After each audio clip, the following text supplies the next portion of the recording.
Real life street stars. You know what time it is. In regards to, I'm just curious as far as, at the height of carbonation when you were there, what was the ratio of women to men, would you say? And also, what ethnicity was the majority? I always felt like it was equal. Like, they might have like 2 or more females at a time, or they might have 2 or more males at a time, unless like all of the women leave because they were getting abused in some kind of way. And then there were more men than women. I know when I was there in the beginning, the group fluctuated so much to the point where so many people had left at a time, and I was like pretty much one of the only women, like 1 out of 2 women. And then there were like 4 or 5 men. But that was like one time. But for the most part, like overall, because the group fluctuates so much, I could say it usually be like an equal amount of girls to guy, So it never made sense to me why all the women had to be with one man when you got all of these other men out here who desire to be in relations, who desire to, what is this? Like, this is weird. And it came out to be that Nature Boy wanted these men to be eunuchs. He wanted to cut their penises off so that they can just be a servant. And I'm like, bro, that's not realistic. How you gonna turn these men into eunuchs? That don't even make sense. Game of Thrones, yeah, eunuch. Game of Thrones like a motherfucker. So that's weird to me. I have to ask you, but even now, and of course, Solar's in the background. Would you be open to, even if, let's say, you, Solar, moving forward in the future, would you be back open to a polygamous situation, whether on his end or whether on your end? No. You're kind of done with that? No. Lifestyle? From what I've learned about myself, from what I've studied about myself, I'm a monogamous person. If I'm going to give myself a title, if I'm going to put myself in a category, I'm a monogamous type of person. You throw me in a community, I'm going to be monogamous, period.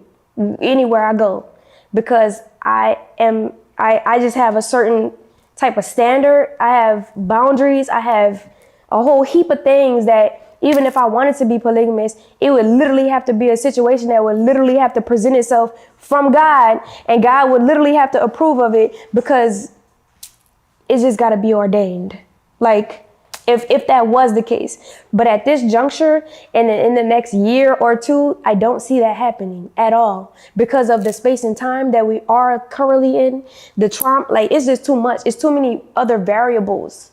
No, without question. You're older now, you've matured, and I'm just curious, lastly, if you could go back and talk to your 17-year, 18-year-old self, what advice would you give yourself?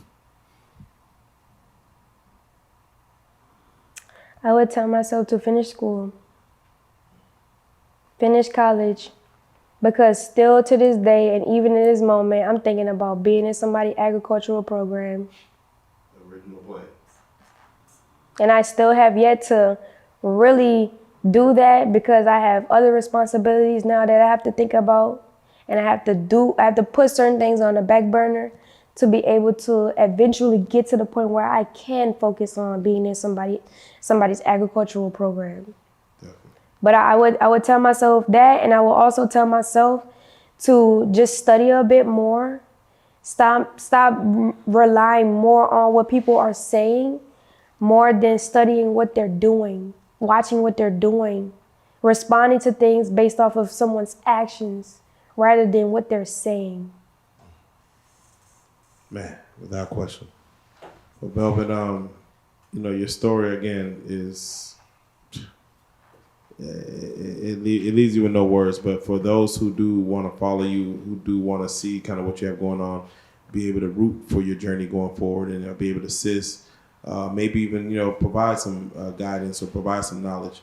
How can they get at you? How can they reach you? What's your social medias?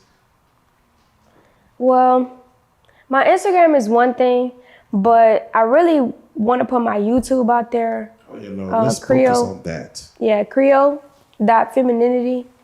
New Orleans is considered Creole, so that's why I got the Creole _femininity, Creole.femininity.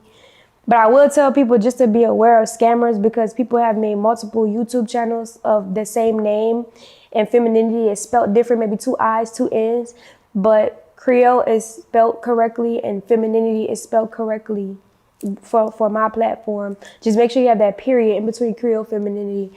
But that is where I put the most of my content on, where I speak from, where I unravel, where I purge, where I be a mother, where I'm tapping into my crafts, my YouTube. That's what Creole.femininity. Beautiful. And at this time, we normally ask any shout outs you want to give, man.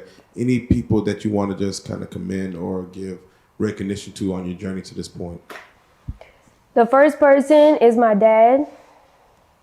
My dad is no longer here. He transitioned in September of last year. Condolences, definitely. I appreciate that. I'm still dealing with that to this day. I was pregnant at the time when I found out, so I wasn't able to process it as readily as I wanted to. Neither was I able to attend like his funeral ceremony and things like that. And my family kind of hates me in a sense, like some of my family, not all of them, but there's some real trauma behind me not attending, the ceremonies and being there with my family and stuff like that. But I feel like my dad was really rooting for the betterment of me and the entire situation. He went out his way to really like shake me and be like, yo, like, this is what's really going on. And I don't think if it was for my dad that I wouldn't have certain realizations that I do now. I wouldn't have tapped into my womanhood the way that I have now. And I just want to thank him, And I've said it to him when he was alive, but now it's just different that he's not here. But I also want to thank my mom as well because my mom has instilled characteristics in me that's irreplaceable. Irreplaceable. Shout out mama. Irreplaceable. And I love my parents regardless. And that's how I felt when I was a child. Both of my parents, I love them. And of course, my other families, You took care of a lot.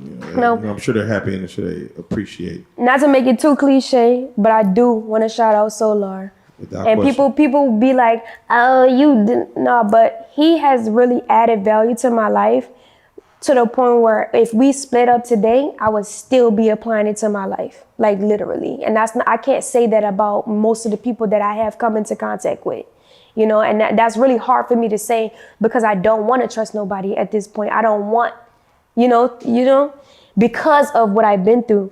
But when it's real, it's real. When it's there, it's there. And when it's right, it's right. And this is what it is. Well said, enough said, man. I got to say it, man. To do what you just did, man, is very therapeutic. I'm glad you were able to kind of get some of this out and give it to the world. Again, I want them to digest it and understand who you are and the kind of mechanisms and how you work. But I got to say it. Thank you for coming to the couch, man. This carbonation thing, again, of course, is an overall arcing story. But to get your perspective on it, we really appreciate it. We have to say, man, you are a real life street star to even be here. And we do thank you. Thank you for having me.